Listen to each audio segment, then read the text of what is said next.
ભલે રામ.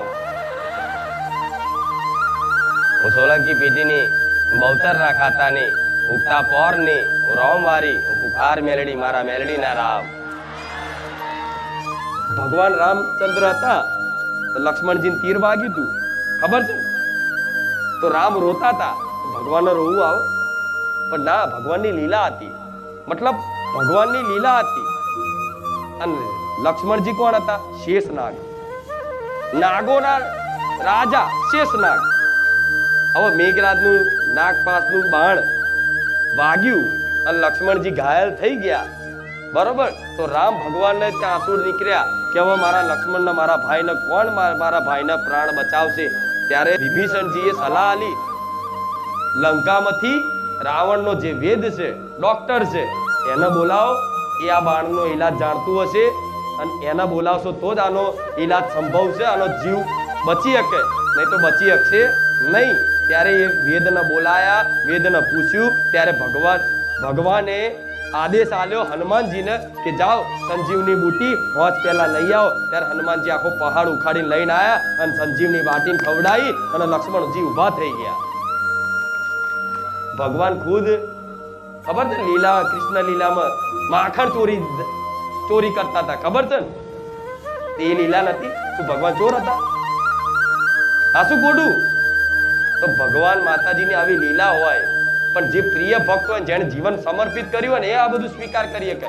નહીં તો શું કે અરે જવા દો યાર, હું તો અહીં જ્યો અને મારે તો 5000 નુકસાન થયું. દાદા માતા ખોટી, એટલે તારા કહેવાથી માતા ભગવાન ખોટા નહીં થઈ જાય. આ શું ખોટું? અને કોક ભાઈ આયો અને ઉતાવળો થતો એને ફોન કોક ચોરી ગયો. ભાઈ મારો ફોન ચોરજો, તને ફોનમાં જીવ હતો તો હું એવું કહું તારું બધું દુઃખ ફોનમાં જ છે, ફોન મેં દેશવાની મોની. આ શું ખોટું? મારું આ કેમ ગયું? તો લો મારા સેવકો આટલા બધા છે, ક્યારે મોબાઈલ કે કોઈ પાકીટે પડ્યું હોય પૂછો. આટલા વર્ષથી ગાદી ચાલુ છે, એમનો મોબાઈલ જોતો પડ્યો હોય, પણ કોઈ સેવકનો, કોઈ મારી વસ્તીનો કોઈ દર મોબાઈલ કે ખીચામાંથી 5 રૂપિયા પડ્યા હોય મને બતાવો. નહીં પડે. એમને ધોને નહીં હોતું મોબાઈલ ચો મેલે હોય, પૂછો. બધા ઘણા એવા છે સેવકો મારા, એ જાતે એવું કે મારી અમે તો જોન તો ફોન મૂકી લીધો હોય ને તોય બોલો કોઈ નહીં લઈ જતું. આ બધી લીલા છે, બધી લીલા છે. કોઈ દોરો હોનાનો બનાવ્યો હોય અને આમ બહુ બતાય કરતી હોય જોન તો, અને હોનાનો દોરો કદાચ બનાવવામાં છે ને કોકના ઘેર હક કર્યો હોય, જેમ કે એના મોમાન તો એના ભાઈના તો હક કર્યો કે મારો જમીનનો હક છે, લાવો હું તો લીધા વગર ના રહું. બાજીને લીધો હોય, પૈસા બાજીને લીધા હોય, અમુક કઈ કેવા હોય છે કે હક ના હોય છતાંય હક કરી મારું છે, આમ છે, તેમ છે, હું તો ના જતું કરું એમ કરી પરાણે બાજીને અને પરાણે કદાચ કોકના હકનું લઈ અને દોરો ઠઠાયો હોય તો એ રવા દઉં? કદાચ તમારું નુકસાન એ ધંધામાં, વેપારમાં કે કોઈ રોગરૂપી કોઈ ઓપરેશન મોટું આવવાનું હોય, મોટું સમજો કે 5 લાખ રૂપિયા કદાચ એ ઓપરેશનમાં ખર્ચો થવાનો હોય, કોઈ રોગની પીડા આવવાની હોય, અને એ માતાની, એ ભગવાનની કૃપાથી, એ ધામમાં જવાથી કદાચ 5000 રૂપિયા પડી જાય તો માની લેવાનું કે 5 લાખ જવાના હતા અને માતાએ 5000 માં હિસાબ પતાવી દીધો. હું માં રાજી છું, હું રાજી છું. કેવું? હું રાજી છું. આ તારી લીલામાં હું રાજી છું. પણ આ કોણ સમજી શકે? જે પ્રિય ભક્તો ને એ સમજી શકે. સાચું ખોટું? મારા નામની તો એવી ચાહના છે કે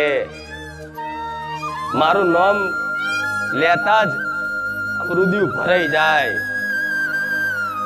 જેને જોવા માટે, જેને સાંભળવા માટે, જેના દર્શન માટે તડપતા ભાવિક ભક્તો માટે હું હાજરા હજુર બેઠી છું. તો ખુદ ભગવાન હતા છતાંય એમને સંજીવની બુટી લેવા કેમ મોકલવા પડ્યા? ભગવાન લીલા કરતા હતા, મતલબ લીલામાં હતા.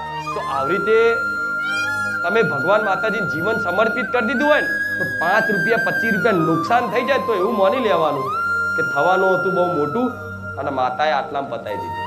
કેમ કે કરમ વેઠવું પડે, નહીં તો તમને કોઈને આમંત્રણ નહીં આવતી બારે જા ધામ આવો. છતાંય દર રવિવાર દિવસે દિવસે વધતા જાય, મેદાન નાનું પડે, આવી હું માતા છું. સન પણ તો તમારા માટે જ બેઠી છું, એવો વિશ્વાસ રાખજો. અને વિશ્વાસ તમારો આંખો ધૂળ નાખી નહીં જીત્યો, પણ આંખો ખુલ્લી રાખી અને માતાને જોતા કરી દીધા. તારે હું વિશ્વાસ જીતીને બેઠી છું. બધી જગ્યાએ દર્શન કરવા જતા હશો તો મંદિરમાં જાઓ એટલે આપે રૂપે તમારી આંખો બંધ થઈ જાય. થઈ જાય ને? એક વખત તો દરેકની આંખો બંધ થઈ જાય ને. ખુલ્લી આંખે ક્યારે દર્શન થતા? હું એક જ એવી માતા છું, તમે મને ખુલ્લી આંખે જોઈ શકો. બારેજા ધામ તરફથી એવી કૃપા અને એવા આશીર્વાદ હું માતા આલું છું અને મારા ભગવાનને એવી પ્રાર્થના કરું છું કે હે રામ, બારેજા ધામ આયેલા ભક્તોને ક્યારે નિરાશ ના થવા દેતા. અને એવો દરેક મારા વાલા ભક્તોએ અનુભવ કર્યો. અનુભવ વગર બારેજા ધામ કોઈ આવતું કંઈક ના કંઈક જીવનમાં પરચા મળ્યા છે, કંઈક ને કંઈક મારી કૃપા પડી છે અને કંઈક ને કંઈક ને જીવનમાં સુખ શાંતિ મારા ધામમાં આવવાથી થઈ છે. મને આનાથી વધારે સત પ્રદાન કરજો, જેથી આવા દુખિયારા ભક્તોના જીવનમાં કંઈક નાના મોટા પરચા આપી, કંઈક નાનો મોટો અનુભવ કરાઈ, દેવી શક્તિ ને ભગવાન પ્રત્યે આસ્થા વધારીશ. આજે તમે પહેલા તો દરેક ભગવાન માતાજીને માનતા હતા ને? દરેક માનવા વાળા શ્રદ્ધાળુ ભક્તો જ છે, આસ્તિક ભક્તો જ બેઠા છે. પણ બારેજા ધામ આવતા પહેલા આ બેઠેલા બધા માતાજી ભગવાનને માનતા હતા જ. ઘેર દીવા બત્તી કરતા હતા, મંદિરે જતા હતા, ધામે જતા હતા દર્શન કરવા બધુંય. પણ બારેજા ધામ આવી અને માતા ભગવાન પર ભરોસો વધી ગયો છે. શી ખબર એની લીલા શું છે? તમારા ખીચામાં જે પૈસા પડ્યા હોય એ બેમાનીના ચોરીના હોય તોય પાકીટ પડી જાય. આ શું ખોટું? દરેક મંદિરો દરેક ધામોમાં જતા હશો તો હાથ જોડતા આંખો તરત બંધ થઈ જાય. બંધ થઈ જાય ને? તો જો હું માતા ચેવી છું, મારા ભગવાને રચના ચેવી રચાઈ છે. તમે ખુલ્લી આંખોથી મને માતા જેટલી વાર જોવી હોય એટલી વાર જોઈ શકો છો. કરમ તો વેઠવું પડે. કરમ એવી વસ્તુ, તમે ભલું કરો, સારું કરો, ખોટું કરો, કરમનું ફળ એવું છે કે તમે જેવું કરો એવું તમારા ફળ અવશ્ય વેઠવું પડે ને. તો માતાની કૃપા થાય ને તો શું થાય? એ કરમ આવડું મોટું હોય, એ દુઃખ આટલું મોટું હોય, આટલું મોટું, એ તમારી માં આટલામાં પતાવી દે. હા શું ખોટું? કોઈ નોકરી કરતું હોય, કોઈ ઈમાનદારથી નોકરી કરતું હોય, છતાંય તે ક્યાંક ધામમાં ગયા, ક્યાંક મંદિરે દર્શન કરવા ગયા, કે ક્યાંય પણ પ્રસંગ અવસરમાં ગયા, ક્યાંક કોઈના પૈસા પડી જાય, કોઈનું પાકીટ પડી જાય, કોઈનો હોના દોરો તૂટી જાય. આ બધી લીલાઓ છે, ખબર તમને? હું આ સત્ય કહીશ કે આવા કળિયુગમાં તે માતા હોય, કળિયુગમાં તે ભગવાન છે, એવો વિશ્વાસ બેઠો ને? આ વિશ્વાસ જીતનારી મેલડી બેઠી છું. વિશ્વાસ તો તમે મારી પર રાખો છો ત્યારે હું કઈક જીવનમાં કઈક અનુભવ કરાવું છું, જીવનમાં કઈક પરચો મારો મળે છે. પણ વિશ્વાસ જીતનારી હું ખુખાર મેલડી બેઠી, મારા ખુખાર મેલડી ના રામ. ક્યાં સુધી મન માતાને જપ નહીં વરે, જ્યાં સુધી તમારું આખું જીવન ના પરિવર્તન થઈ જાય. કેમ કે તમે એક બે દુઃખની માંગણી લઈને આયા છો. જ્યારે આયા છો બારેજા ધામ ત્યારે એક બે કોઈ અરજી લઈને આવ્યું હશે, ગમે તે બાબતની. કોઈ રોગથી પીડાતું હોય, કોઈને ઘર નહીં હોય, કોઈને સંબંધ નહીં થતો હોય, કોઈને પ્રોપર્ટીનો ડખો, કોઈને ગમે તે બધાની અલગ અલગ અરજી, પણ એક અરજી લઈને આવ્યું હશે.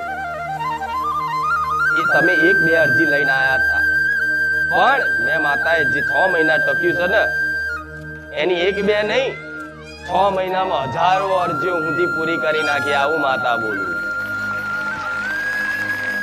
ભલે આ ચૂંદડી રૂપમાં જોતા, પણ તમારા હૃદયમાં વિશ્વાસ છે કે અહીં સાક્ષાત મેલડી બેઠી છે. તો જેને જેને આવો વિશ્વાસ બંધાઈ ગયો છે એ દરેક ભક્તોને કહીશ, વિશ્વાસ રાખ્યો છે ને તો રાખી જોણજો. આખું જીવન ના બદલી નાખું, આખું જીવન ના પરિવર્તન કરી આલું તો લાગે ભૂખાર મેલડી ના જપું.